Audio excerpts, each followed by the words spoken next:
Hello and welcome back. In this video, we're going to take a look at a new command that is going to help us to create folders. Okay, so just to recap what we've learned so far, we have pwd to list the current working directory or the present working directory. We can do ls to see what is in there, and I can do cd to go to my desktop.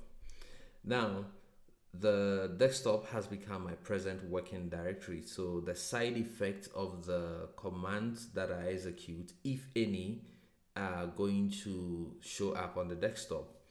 The command we want to learn about is called mkdir, and what this command does is to help us to create a folder, okay, or we can create a set of folders.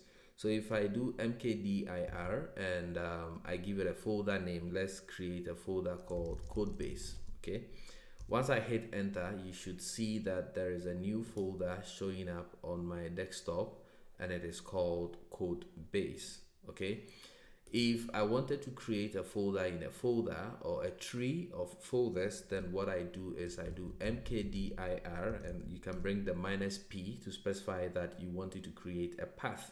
Okay, so let's say I want to create a folder called project, and inside project I want to create a folder called bin. Once I do this and I hit enter, I should see that there is a folder created on my desktop called project, and when I open it, I should also see inside this project that there is another folder called bin.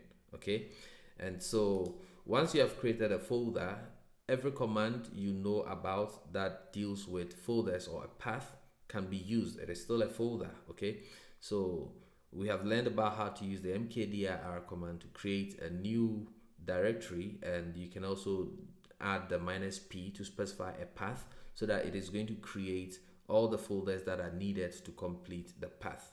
So thank you very much for watching this, and I will see you in the next